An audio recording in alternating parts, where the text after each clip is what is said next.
Another Wednesday's come and gone, and I've got some comics. Let's talk about them.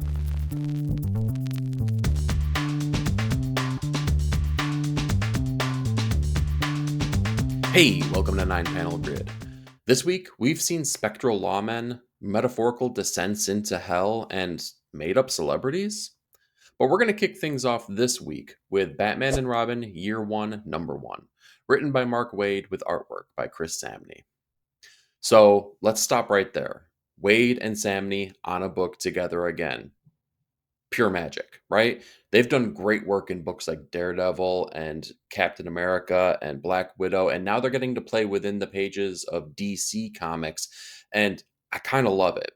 So there's a lot of weight behind the notion of year one, right? Year one is kind of like breaking down a hero to like their purest form and rebuilding them back up. And they're starting to build the blocks behind doing that with a character like Dick Grayson. We see his earliest days as the ward to Batman, him as Robin, as a youngster. And it's really fun and exciting. And I think the most exciting notion of this is seeing Bruce and Batman in a place that we very rarely get to see him, where he is unprepared, where he doesn't know the next answer, let alone the next 7 answers down the road. He's learning how to be a parent and learning how to care for both the child and the dynamic duo, right? His partner as they fight crime. And he struggles in both of those aspects. And it's really nice seeing Bruce and Batman struggle because it's hard to see him be perfect all the time. Samney's artwork is just so joyful and so playful and yet so, dangerous and kinetic. I love seeing it. It's the perfect pairing. Batman and Robin Year 1, Number 1 absolutely blew me away. All right, let's talk Black Cloak number 9, written by Kelly Thompson with artwork by Meredith and McLaren. So this issue kind of feels like we're kind of in the middle chapter syndrome, right? This issue didn't really do anything to like really push the story forward, but it gave you enough tidbits to make sure that the detectives, the Black Cloaks in the nameship, title, get enough clues to where we're starting to get a little bit more from the murder mystery that they have been dealing with. Meredith McLaren's artwork continues to grow and progress from the first story arc, and I feel like there's more exciting things that she's playing with, specifically the very intense cliffhanger ending that we're dealt here. But overall, this was kind of, just a middle of the road issue as far as the storytelling mechanisms. There's new mysteries to unfold, some answers get told here, but not enough. The biggest struggle is that we're working in this mythological world, and you kind of get lost in the sauce about what the protagonist, what the characters know about this mythological world and what the readers know. There maybe there's not enough explaining to do, or maybe I'm just not smart enough to comprehend it. Either way, there were some aspects that weren't totally fulfilling, but maybe on a second read I might be able to pull more from it. Overall though, decent issue. Next up, let's talk Daredevil, The Woman Without Fear number 4, written by Erica Schultz with artwork by Michael Dowling. So this is the finale of our mini series, and I gotta say, it felt a bit rushed. And maybe I just want more out of this character because I had such a great time with this mini series, but it felt like they were really trying to get to the end of the story here as Elektra was kind of world trotting, right? She's in Hell's Kitchen, then she's out to Madripoor. She has to get back to Hell's Kitchen, and all of this takes place within the scope of these 4 issues where there's a lot of things happening, a lot of things that are stopping her from getting from point A to point B and getting to her goal. With all that happening, it's hard to imagine that she's getting back to these places within the time frames that we expect. We can suspend our disbelief on some of those things, but also I feel like it needed more room to breathe. I wanted this to be a 6-issue run because it would have been more fulfilling to see some of the other things happen and spend a little bit more time in our characters' heads. Overall, it was totally satisfying, though, as it puts a bow not only on this miniseries, but on some of the story arcs that were first developed in Zdarsky's run as Elektra took on this young character of Alice, almost as her new ward, and it started to develop more of the heroic aspects of Elektra, the character, as well as she's now taking on the role of Daredevil. Super fun issue, super fun series. Michael Dowling's artwork is fantastic. It's gritty, textured, and it's perfect for the street level version of the Marvel Universe. So, Marvel, keep him in mind for the next series that's street level because he's going to be the perfect pairing. Again, overall, this was a super fun issue, though, and totally worthwhile. All right, let's talk Department of Truth number 26, written by James Tynan with artwork by Allison Sampson. So anytime I don't see Martin Simmons' name on this book, I get a little bit worried as I feel like his artwork and his approach on this are really kind of, it's like some of the hallmarks that make this a really fun and exciting series. I gotta say though, I was pleasantly surprised. I feel like Sampson's approach on this is the perfect time for it to happen as we're dealing with things that happened in the past, as there is a agent of the Department of Truth who is tasked with overseeing Marilyn Monroe. And we start working with some notions that maybe, kind of like the big thinking of the Department of Truth in general, the notion of the book being that these conspiracy theories, these widespread thoughts can manifest into reality. Well, what if that happens for a persona or a person in particular? Really cool things to explore, really big ideas, and how that plays with the characters and their motivations, or maybe the motivations that aren't even theirs to begin with. I really love seeing how they're playing with that. And again, the artistic approach, different than Martin Simmons, but also really fits the story that's being told right here and right now, which is kind of the biggest conspiracy scope in general, which is JFK and the JFK assassination. I'm having a lot of fun with this. I hope they can keep up the pace and that when they finalize this JFK portion, that they can pick up and still continue to move that ball down the field. Okay, let's talk The Domain number 4, written by Chip Zdarsky with artwork by Rachel Stott. One of my criticisms, if you will, of this book is that I feel like it was more of a pairing with Public Domain than its own actual book. But with this issue, I'm starting to see that the book has legs of its own, maybe. It's standing up on its own. I'm starting to appeal with our main characters who have obtained these gauntlets that make them superheroes.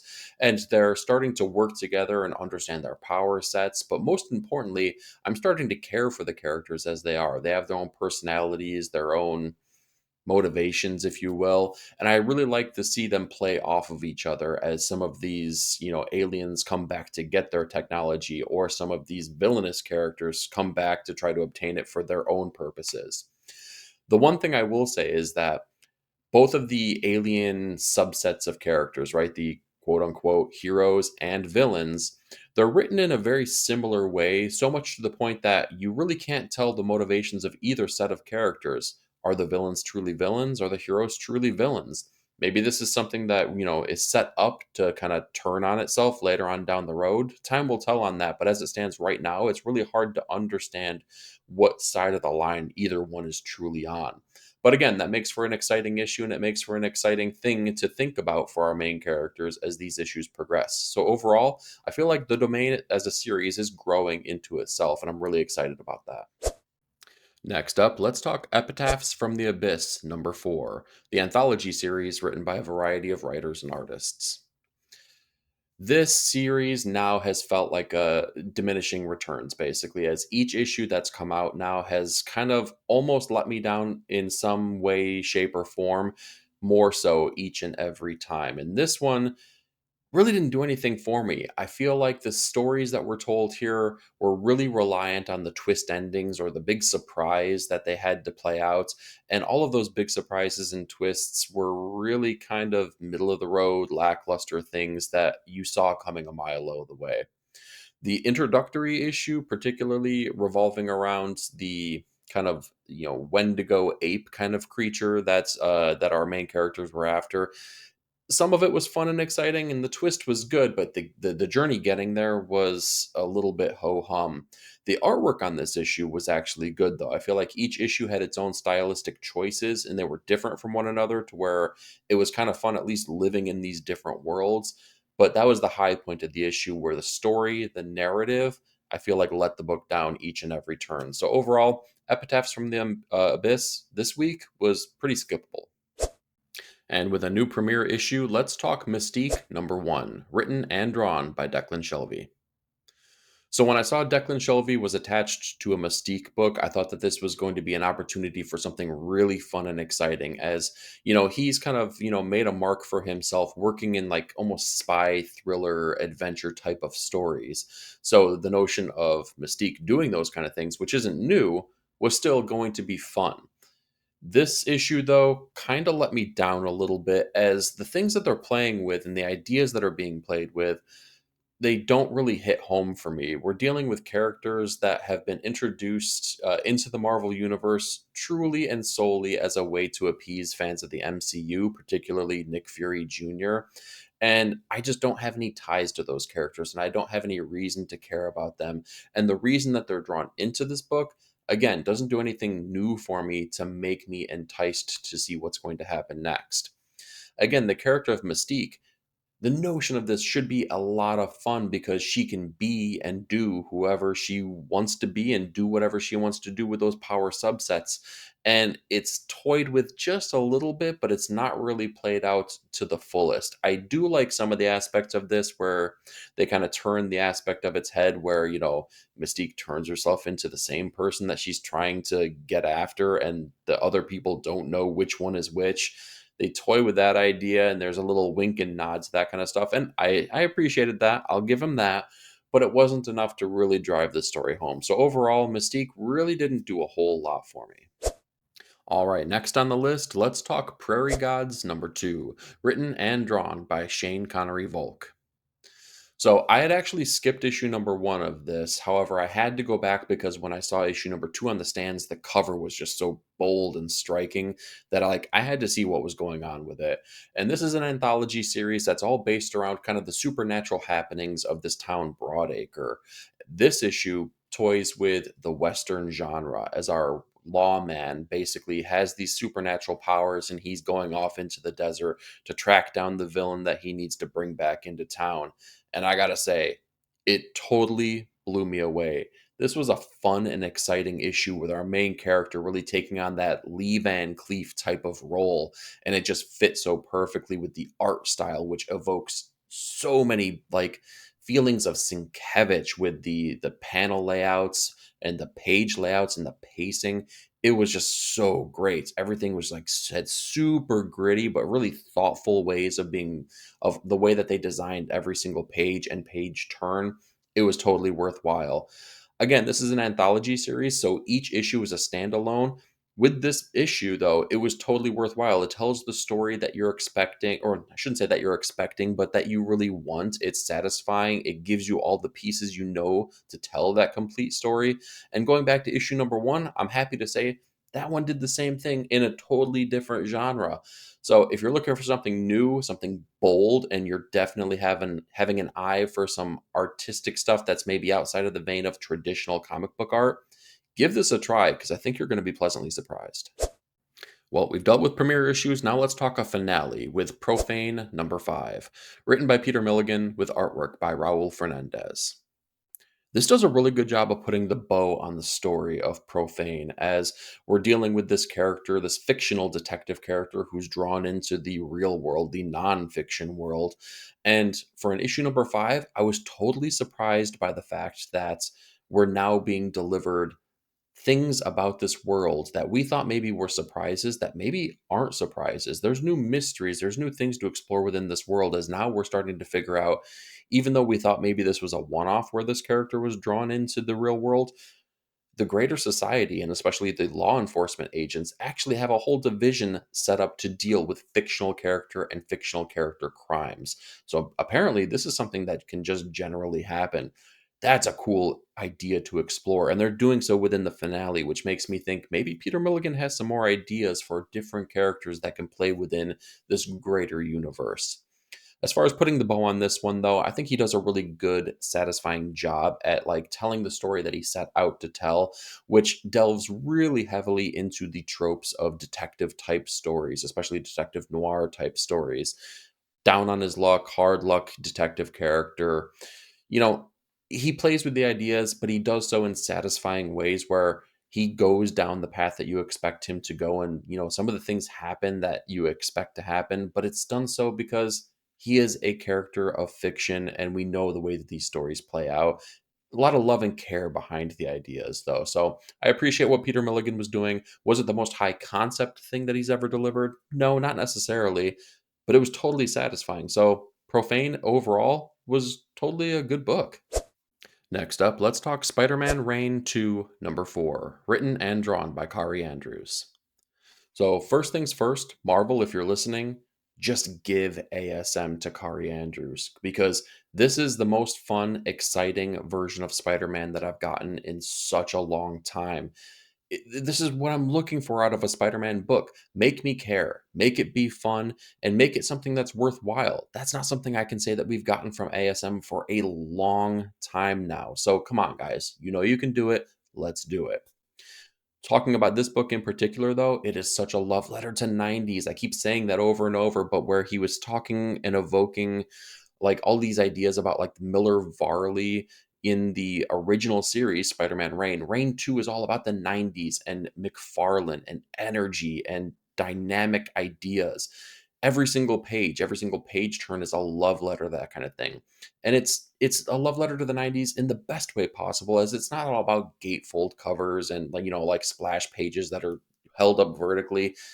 I kind of love those things, but I don't love them in today's comics. So what he's doing and the approaches he's taking as he evokes those things, it's done so with love and care. And it's, again, it's the best things about the 90s, not everything about the 90s. The other thing that's really cool about this series is that as we're exploring Peter as he's gone back in time, we're also dealing with these other characters that we didn't see in the original series. And when there's flashbacks, Kari Andrews does something very subtle and very cool where he changes that artistic approach just a little bit to where it evokes those feelings of the original series as opposed to the 90s feeling of the book as it is right now. So it's really cool. It's still definitely 100% purely his, but it's just changed enough to make you feel those flashbacks. Really cool approach on this. We get all the emotion, the heartbreak, the triumph that Peter goes through within this issue, and we're dealt a cliffhanger ending that really kind of changes the premise of what I thought this book was all in all. So overall, Spider-Man Reign was a totally satisfying issue that opens up a really cool potential for a blockbuster finale. Sticking around with Spider-Man, let's talk Ultimate Spider-Man number 10, written by Jonathan Hickman with artwork by David Messina. So while the title of this is Ultimate Spider-Man, I gotta say, we don't really spend too much time with that character, as this issue is really dedicated and revolving around Ben Parker and J. Jonah Jameson, as they're starting to put the pieces together of this story that they're really working towards. They're kind of their blockbuster story at the paper. And I love to see the back and forth with these characters and the quippiness. You could tell that Jonathan Hickman is having a lot of fun writing this dialogue, because the back and forths that so many of our characters have, whether it's J. Jonah Jameson and Ben, or Ben and Harry, or even just like Gwen Stacy and some of the, inner workings between her and MJ, really fun things that they're playing with here. And again, just the fact that we're staying with these characters that are on a journey about writing a story for a paper, and to have it be fun and exciting, that's not an easy task, but he does it so well. David Messina's artwork here is absolutely awesome. He is the best pinch hitter for a artist like Marco Cacchetto, so much to the point where I kind of want to see David Messina do his own thing, because he evokes such like feelings of like Immonen and Dodson maybe married together. He's a really good artist, and I'm ready to see him on another book here. So keep him on this one as the backup, but give David a little bit more work to do. Overall, again, though, we're not dealing with Spider-Man in this, but we are dealing with cool ideas, especially with Ben Parker being explored, because he's always been kind of like this pinnacle of grief and responsibility, but never a character. And now he gets the opportunity to be a character, and I appreciate that so much. So with Ultimate Spider-Man, if you want to see that character explored a little bit more, look into the pages of this book. All right, let's talk Uncanny X-Men number 4, written by Gal Simone with artwork by David Marquez. So I think at this point we've realized why Xavier opened up a school for gifted youngsters, because at this point he's got more gifted youngsters than he had original X-Men. This book is all really about style over substance, basically, as the story almost feels secondary to me. We're kind of working with the origins of what is our villainous character, this bog witch character. And I gotta say, when I'm looking under the microscope of the story itself, it's kind of a letdown. Everything feels a little bit rushed with why this character is doing this, how this character got to this point. I don't know. It felt a little bit money, but I'm not here for that reason in particular because I feel like Gail Simone does such a better job with the narration and the character motivations, and especially working with Rogue as she is now the leader. But it's all about the relationships between these characters, the conversations that she has with Gambit, with Wolverine as they have to go save him because he was just basically torn asunder by this Bog Witch character. That's what I'm here for. I want to live within the heads of these people. I want to see the relationships that they have. That's what made a lot of Claremont's runs of X-Men great. You can't say that the storyline for every single Claremont issue was outstanding, but it's the relationships that they build. And I feel like Gail Simone is doing that like perfectly within the pages of this book. So, if you're looking for the continuation of the story and you really want to live within the continuity of X-Men, maybe this isn't for you, but if you want to see good relationships, good narration, and like absolutely natural dialogue, check this book out because it's really, really good. Next up, let's talk Vicarious #1, written by Ryan Parrott with artwork by Aliana Carolini. I was kind of excited by the notion of this book and the premise of this book because it's revolving around a sci-fi trope, which is that, in the future, it's illegal to do so, but some people can hack into the brains of other people with permission and kind of see the world through their eyes and experience sensory what these people do with their day in, day out lives. That's a cool idea to explore, but it's also something that's been done previously. So I wanted to see what new bold idea that they had. They didn't really have a new bold idea. This is kind of very run of the mill sci fi genre trappings. What I can say is that the cliffhanger of this book really kind of delivered something that maybe could be explored, but it's kind of like the premise of the book. I was enticed by the notion of them doing something different and they didn't. I'm enticed by the cliffhanger to where they could do that, but again, they might not. Had that cliffhanger not happened, I probably wouldn't be sticking around for issue 2, but it gave me just enough to say, well, maybe I'll see what they do, right? But it's a short leash that I'm going to be giving it. The artwork on this is very manga influenced. And when you think manga, at least for me, I think very like energetic, dynamic pages with a lot of action. And this doesn't necessarily deliver on that. There's a lot of inner monologue. There's a lot of, honestly, main characters sitting on a couch, kind of moping around, figuring out what to do with their life, struggling through some of the financial responsibilities of being an adult. Not the most dynamic things, but it's not bad art by any means, just totally left of my expectations. So overall, Vicarious didn't hit a home run, maybe got a solid double though. Next up, let's talk Wolverine #2, written by Saladin Ahmed with artwork by Martin Coccolo. So just like what I was talking about with Vicarious, where it was all like, oh, I'm going to see what they do, I felt the same way with Wolverine. As issue #1 didn't really do anything new and exciting for me. And I have to say, as we continue into issue #2, I feel the same way. It's Logan on his own, working within the Canadian wilderness, being a loner, and it's like it's nothing is new about this. We've explored this idea over and over, and I understand that when you have a character that's 200 years old, you're going to have some repeats, but they're not doing anything in a way that's really enticing me to stick around. One of the things that I really thought would be a strong point of this issue was Martin Coccolo's artwork, as I really loved what he was doing on Immortal Thor. But something is off with his character design for Wolverine, specifically when he's wearing the suit. Logan himself, it's on brand, it fits, he's got the hairstyle and everything, but that mask, there's something about the way that he's drawing that mask that is jarring to the point where it totally pulls me off the page because I'm just side eyeing it the entire time, going, what is going on here? Um, the book's a little bit of a letdown. I think Wolverine has kind of become a character that's going to be more and more difficult to write as he's almost kind of become somewhat like Batman, where he's the best he is at what he does, so he can do no wrong. Well, I'm ready to explore something new with Wolverine. What that new thing is, I don't know, but I can tell you it's not in the pages of this book. And with my runner up pick of the week, let's talk Wonder Woman #14, written by Tom King with artwork by Daniel Sampier. This issue was an emotional roller coaster, and it was so true to the old adage of show, don't tell, which is crazy to think of because when I think of Tom King, trust me, I think of tell, tell, tell, because he likes to put words on pages. That's kind of what he does. He's a writer. Daniel Zampier takes on some of the heavy lifting here as we're dealing with loss and grief. And when you're doing so with a character with godlike powers, maybe that hits even harder because they feel like they could have done so much more to protect those that they love. And when they can't do that, it hits so much harder. But we're just living within those moments with Diana as she doesn't know how to react and she doesn't know what to do. And when she does feel like maybe she has an inkling of things that where she could bend the rules because she is truly a god, is it right to do so? Should she do that? And would the person that she loves and cares for respect her if she decided to go that route?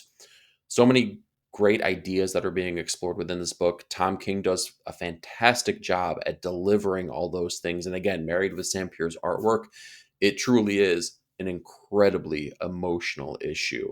I can't wait to see how they continue the storyline through and through. This is something I've kind of poked my head in to see how Wonder Woman is doing. And I got to say, this is making me want to go back and read the rest of them and continue on from here on out. And with my top comic of the week, let's talk Ultra Mega number 6, written and drawn by James Harren. All of my critiques of issue number 5 as we got back into the world of Ultra Mega were washed away because that was a very confusing, albeit fun, very confusing issue. I kind of had to go back and reread Ultra Mega, and it didn't do much to really flesh out what we were experiencing, but this issue definitely does.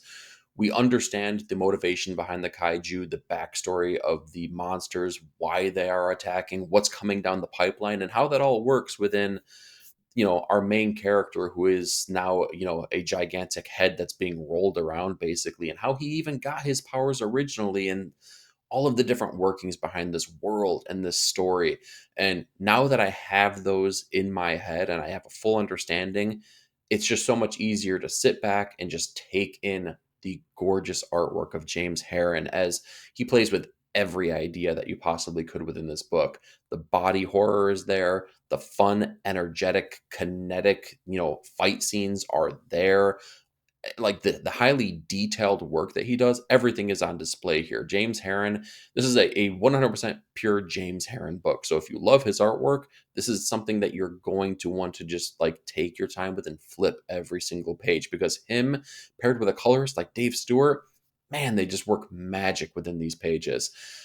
It's just the fun book that you didn't know you wanted here, as it like inverts certain tropes of like the Ultraman and the Godzilla archetypes and totally plays with a lot of these different things and has a lot of fun with them. So again, this issue, especially married with issue number 5, does so much more to really develop this world and really broaden it out. But this issue was the linchpin. This is the thing that we needed to really bring this world back together now. So now that we have that, man, I can only imagine where they go from here. So Ultra Mega was absolutely worthwhile of the top comic of the week. So that's what I've got for you this week, but I'm more curious. What did you read and what were your thoughts? Do me a favor, like, share, and subscribe, and be part of the panel. Leave me a comment down below. Thank you so much for watching.